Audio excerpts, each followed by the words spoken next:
Simple complex কম্পাউন্ডের question number 5 মানে rule number 5 আর কি।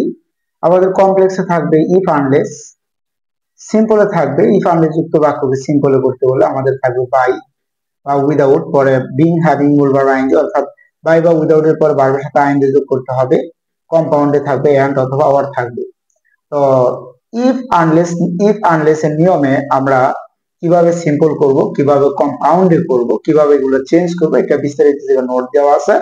আপনারা এই নোটগুলো খাতায় করে ইচ্ছা করলে নিজেরা প্র্যাকটিস করতে পারেন এবং সহজে এই সিম্পল কমপ্লেক্স কম্পাউন্ডে ভালো রেজাল্ট করতে পারেন, ভালো অ্যান্সার করতে পারেন।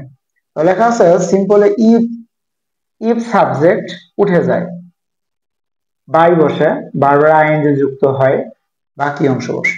সহজ কথা, if R subject just you have to relinquish from this sentence and add here by এবং ভার্বের সাথে আইএনজি বাকি অংশ।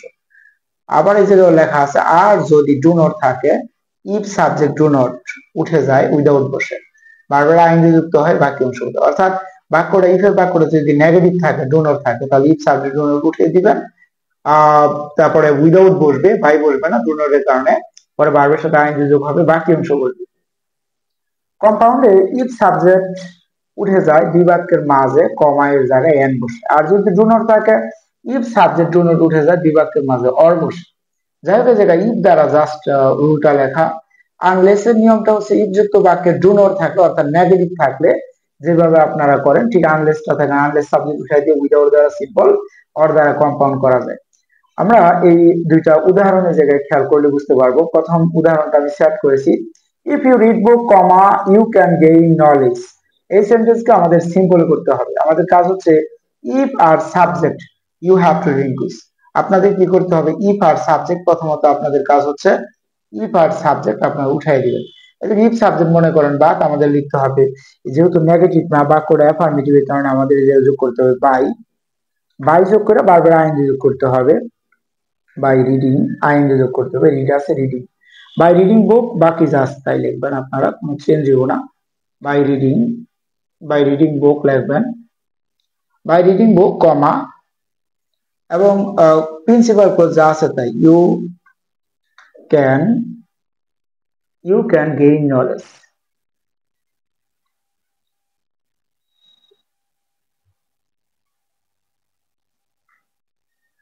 নলেজ জাস্ট এটা আমাদের সিম্পল হয়ে গেল।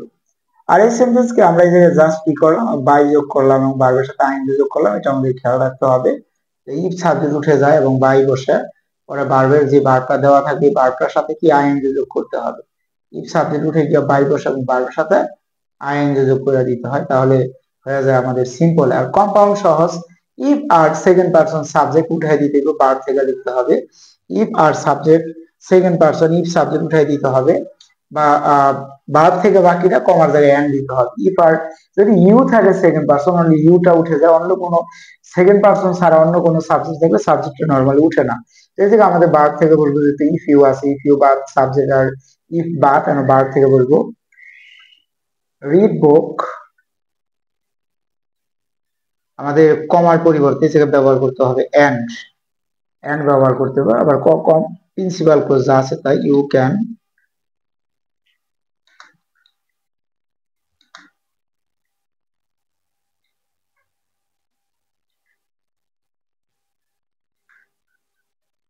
গেইন নলেজ যা আছে আমাদের তাই লিখতে হবে। হয়ে গেল, এটা কম্পাউন্ডে জাস্ট আমাদের মনে রাখতে হবে between two sentence in the place of comma you have to use here and in the field of compound। এবং পরের বাক্যটা আমরা দেখতেছি ইফ যুক্ত বাক্যে ডু নট আছে, আমাদের যে কাজ হচ্ছে ইফ সাবজেক্ট এবং ডু নট বিস্তারিত লেখা আছে, ডু নট এর জায়গায় অনেক সময় ডাজ নট থাকতে পারে। According to the subject verb agreement আমাদের ইফ সাবজেক্ট ডু নটটা এই সেন্টেন্স থেকে জাস্ট উঠিয়ে দিতে হবে এবং উঠিয়ে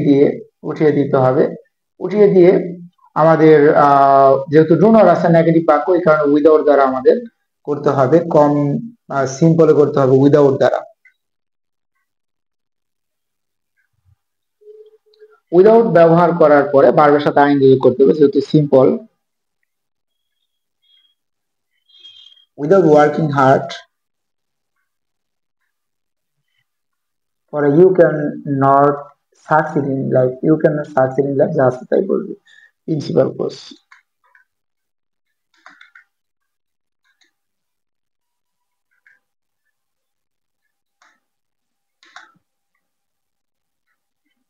you can not succeed in life. আমাদের আগের সেন্টেন্সের জায়গায় একটা ইন প্রয়োজন ছিল, এটা দেওয়া নাই, দিয়ে দিলাম।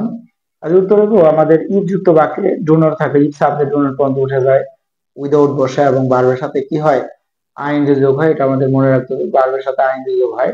আইএনজি যোগ করেছি, বাকিটুকু যা আছে তাই। কম্পাউন্ডের ক্ষেত্রে আমাদের সেম কাজ করতে হবে। কম্পাউন্ডে আমাদের ইফ সাবজেক্ট ডু নট উঠে যায়, ভার্ব থেকে বাকিটা বলবে এবং কমার জায়গায় অর বলবে, তাহলে কম্পাউন্ডের উত্তর হবে ওয়ার্ক হার্ড। ওয়ার্ক হার্ড কমার জায়গায় আমাদের ব্যবহার করতে হবে অর, এবং প্রিন্সিপাল ক্লোজ যা আছে তাই।